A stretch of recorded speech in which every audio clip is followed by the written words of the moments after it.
I'm making this tutorial as per requested for a move that was seen in one of the videos that I posted, and it looks like this.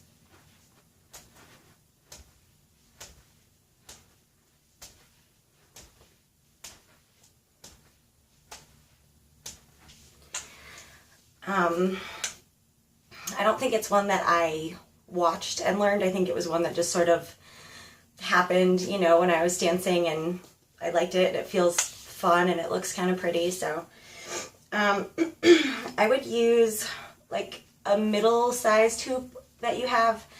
You know, if you use your bigger, heavier ones, you're probably gonna have some sore wrists here and some bruising from the breaks if you're not used to using that area.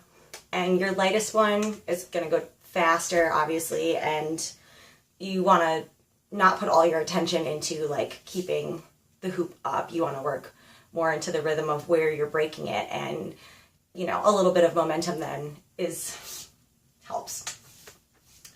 So just like when you're doing breaks and paddles on your chest, when you first learn, you know, you're kind of just going back and forth there, just with the two arms. And so that on your waist would be the equivalent of like, let's see. So the difference is just like when you're doing it on your chest, instead of just handing it back and forth, you let it do a full rotation, full rotation, full rotation, before you send it back the other way. When you're doing it on your waist, it's the same thing. So instead of break, break, break, break, you want break, rotation, break, rotation, rotation, break, rotation, break, rotation, break, rotation.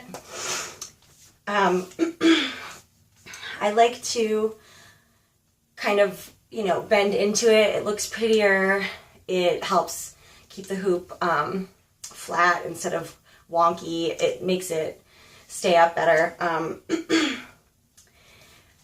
I tend to put my arm out and kind of go around with the hoop, and then it's there to break it. So when the hoop is going around and it touches my back, I hoop to the left.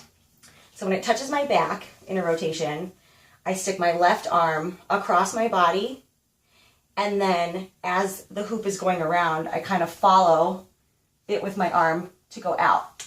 And then when the hoop makes that rotation, your arm is already there blocking it. And that's when you're gonna send it back the other way. So now it's going to the right. And because we're not doing, you know, break, break, we're doing break, rotation, break. So you're gonna send it the other way. You don't worry about that arm yet. It's gonna make a rotation. When it comes back around the second time and touches your back, my right arm is reaching across my chest towards the left, and that's when it's gonna follow as that goes out, and then right when it gets there, my arm's already there to send it back the other way.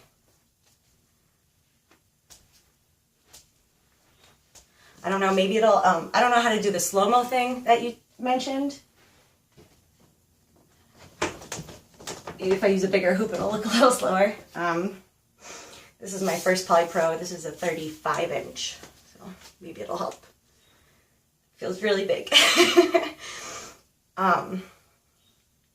So it's almost like you're looking for the space. Like, remember when you're first learning how to do, like, dipping in?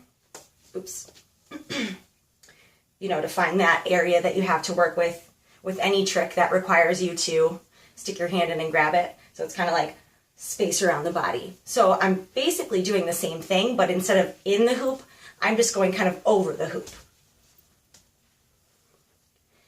But you could essentially, I mean, go in the hoop just to get that fluidity and like feel the, you know, the momentum and like the speed that you need to be at. But really, once you do that, your arm is going to be right there to stop it every time. So I don't know what else to say. I hope that was a little bit helpful, and if you have any other questions, definitely ask me and let me see it when you get it yourself.